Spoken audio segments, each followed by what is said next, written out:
Sir నమస్కారం sir. నమస్కారం అండి. కొంతమంది అధికారులు అంటే రిజల్ట్ వచ్చిన తర్వాత రావత్ అని అంటే ఆర్థిక శాఖ కానీ అయితే ఈ మొత్తం ఈ గ్యాంగ్ అంతా కూడా వాళ్ళు ఎలా పడితే అలాగా అంటే మేము మమ్మల్ని రిలీవ్ చేయమని అడుగుతున్నారండి. మమ్మల్ని వదిలేయండి సెలవు వెళ్ళి ఒక ఆఫీసర్ అయితే నేను అమెరికా వెళ్తాను నాకు పర్మిషన్ ఇవ్వమని పెట్టుకున్నారండి. ఇప్పుడే సంజయ్ కుమార్ మీకు వాళ్ళు పారిపోవడం చూస్తున్నారండి. ఎందుకంటే వాళ్ళు చేసిన అరాచకం మామూలు అరాచకం కాదు. వాళ్ళు మేము ఐఏఎస్ ఐపీఎస్ చదువుకున్నాం కష్టపడి. అంటే ఐఏఎస్ ఐపీఎస్ అంటే మాటలు కాదండి, చాలా క్రమశిక్షణ ఉండాలి, కఠినమైన శిక్షణ ఉంటుంది దానికి. చాలా కష్టపడి చదువుకుని దానికి స్వతహాగా కూడా తెలివైనడై ఉండాలి. మీకు ఇంటర్వ్యూ ఇప్పుడు రాత పరీక్షల కంటే కూడా శారీరక శరీర దారుఢ్యాన్ని ఫిజికల్ స్ట్రెంగ్త్ అందులో పాస్ అవ్వాలి. ఇంటర్వ్యూ కూడా ఫేస్ చేయాలి. ఒక్కోసారి తల తోకలేని ప్రశ్నలు కూడా వేసేస్తారు. చాలా సమయస్ఫూర్తితో చెప్పాలి.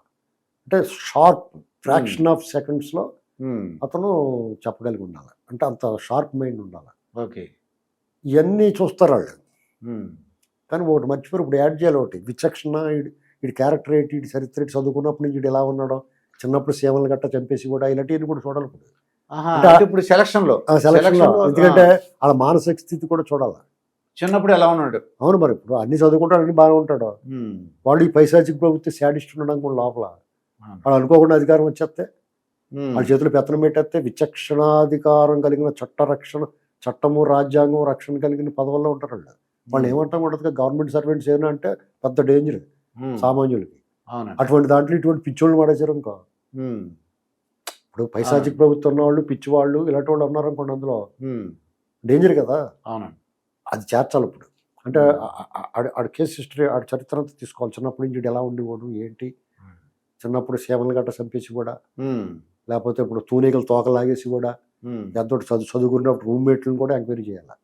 వీడు ఎలా ఉండేవాడు, బిల్లు కట్టినప్పుడు పర్స్ మర్చిపోయిందని కూడా, లేకపోతే ఏంటి బాధ్యతగా ఉండి కూడా, లేకపోతే మెస్సల్లో డబ్బులు ఎగ్గొట్టి కూడా, ఇలాంటివన్నీ చాలా క్యారెక్టరైజేషన్ అంతా స్టడీ చేయాలి. అప్పుడు ఏమో ఉంచోకం. అర్థమైందండి. ఈ చేర్చమని నేను ప్రతిపాదన పెడతాను, రిక్వెస్ట్ చేద్దాం. తర్వాత వైవాహిక జీవితంలో భార్యతో ఎలా బిహేవ్ చేస్తున్నాడో, తల్లిదండ్రులతో ఎలా బిహేవ్ చేస్తున్నాడో, సహోదరులతో సోదరులతో ఎలా ఉన్నాడో, అది పెళ్ళి అవ్వకపోతే ఎన్ని చూడాలా. వాడి క్యారెక్టర్ అంటే వాడు స్నేహితుడు ఒకటి పట్టుకుని ఆడికి కూడా స్టడీ చేయాలా. ఆడెవడో ఎలా ఉంటాడో తెలిసి ఈడి గురించి తెలుస్తుంది. అంటే ఎన్ని ప్రశ్నలు వేసి ఎన్ని చేసి కూడా ఇది పెద్ద కష్టమేం కాదు. అర్థమైంది. ఇప్పుడు పాస్పోర్ట్ కావాలంటే పోలీస్ ఎంక్వైరీ అన్ని చేస్తున్నారు కదా.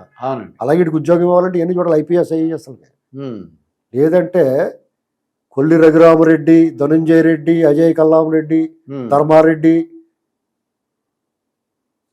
ఇప్పుడు జవహర్ రెడ్డి, ఇలాంటి రెడ్లు రాకుండా ఉండాలంటే ఇలాంటివన్నీ చేయాలి. ఏంటండి ఆ పరమేశ్వర్ రెడ్డి, రవిశంకర్ రెడ్డి, ఈ శాడిస్టులు కదా వీళ్ళు.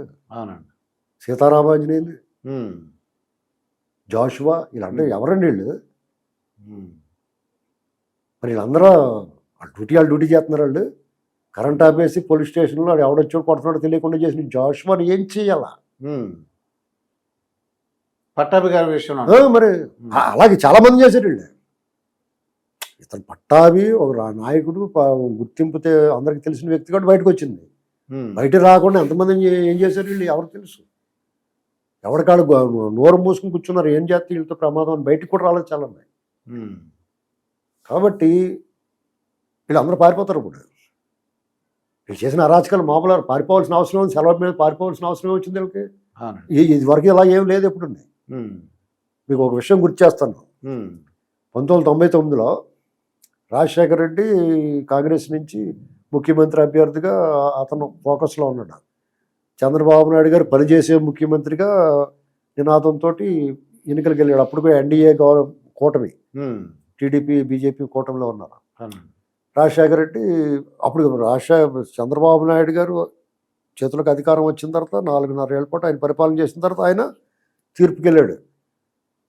రాజశేఖర రెడ్డి కాంగ్రెస్ తరపున, అంటే 94లో టీడీపీ గెలిచింది, 99లో మళ్ళీ కాంగ్రెస్ గెలుతుందేమో అనుకున్నారు. చంద్రబాబు నాయుడు గారి మీద కొన్ని వీళ్ళు ఇష్టమైనట్టు ప్రచారాలు చేశారు. ఇంట్రావరకు ఎన్నిపోటు పొడిచారని లక్ష్మీపార్వతి లాంటి పిశాచి ఇంకో పార్టీ పెట్టింది.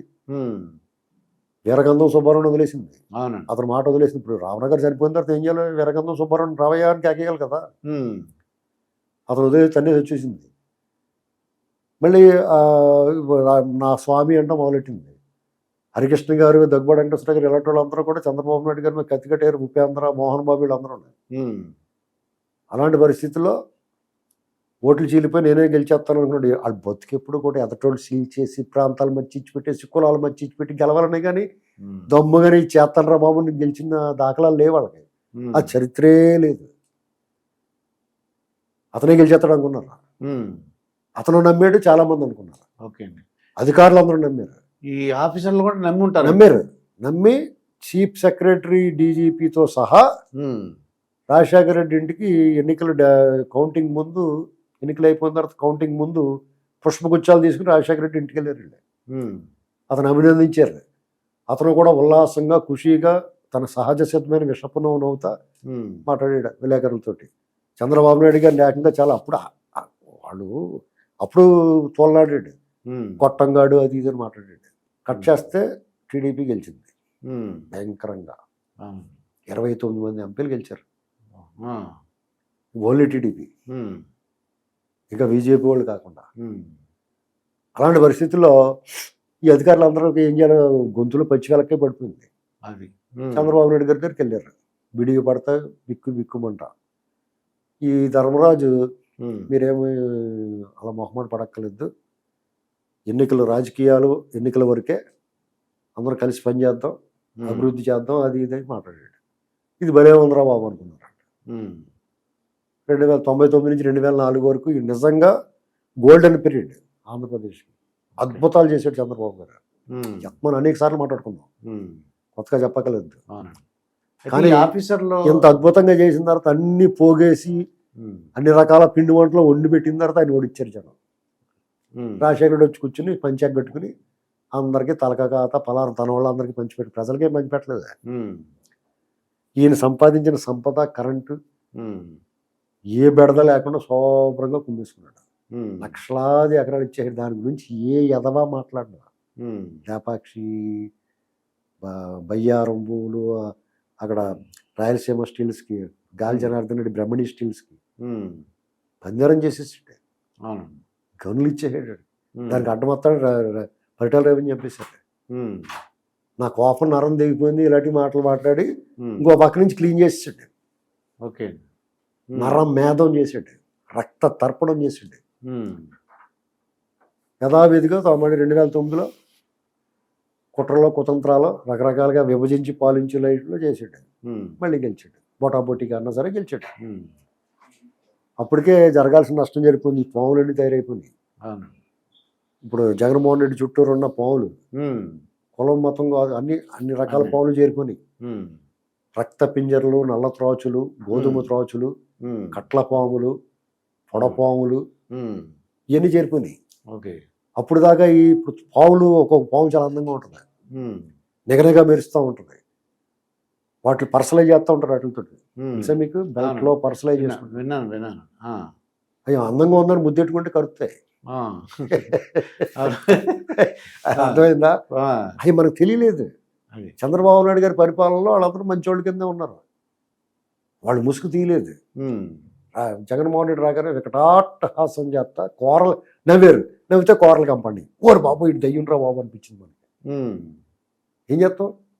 ఇప్పుడు వాళ్ళు కూరలు పికి టైం వచ్చింది, అందుకుని పారిపోతున్నారు. ఈసారి క్షమించాడు చంద్రబాబు గారు. అప్పుడు వేరు, అప్పుడు తెలియదు, అప్పుడు వేరు. ఇప్పుడు మొక్కాయ మానే చెట్టు అయిపోయింది. చంద్రబాబు గారి అనుభవం వచ్చింది. వీళ్ళు తోలు తీసేస్తాడు. వాళ్ళ అబ్బాయి ఉన్నాడు లోకేష్ గారు, చంద్రబాబు నాయుడు గారు శంకరాభరణం, లోకేష్ కేజీఎఫ్ మొత్తం మీద సుత్తి వేసుకుని తిరుగుతున్నాడు. రెడ్ బుక్ జైల్లో పెట్టుకుని తిరుగుతున్నాడు. అది చేత అప్పుడంటే రాజకీయాలు ఇలాంటివన్నీ ఎన్నికల వరకే.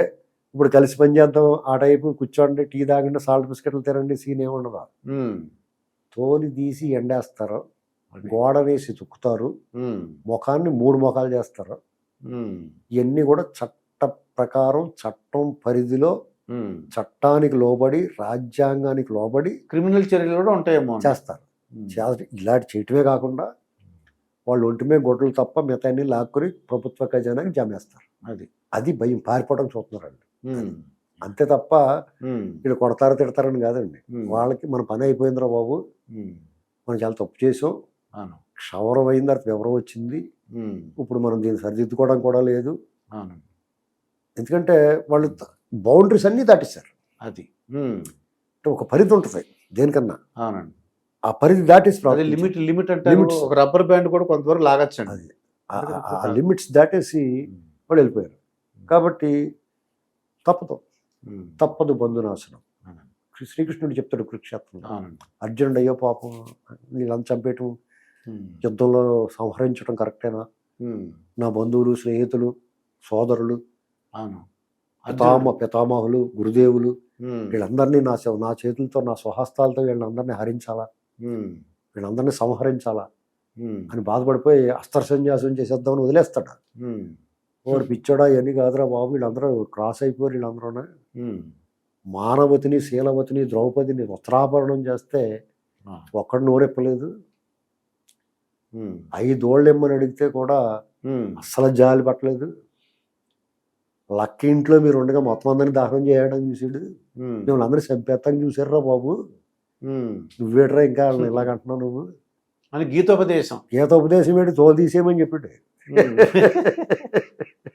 ఆ, by hook or crook um, anyway, um, ఏ దారి దొరికితే ఆ దారిలో సంహరించు ఓకే, అని చెప్పాడు. ఉమ్, ధర్మ సంస్థాపనార్థాయ సంభవామి యుగే యుగే అని ఉమ్, శ్రీకృష్ణ భగవానుడు ధర్మో రక్షిత ధర్మాన్ని నువ్వు రక్షిస్తేనే ధర్మం నిన్ను రక్షిస్తుంది, ఉమ్, లేదా దుష్ట శిక్షణ శిష్ట రక్షణ తప్పదు, అది నా బాధ్యత ఓకే, అని చెప్పాడు. అదే.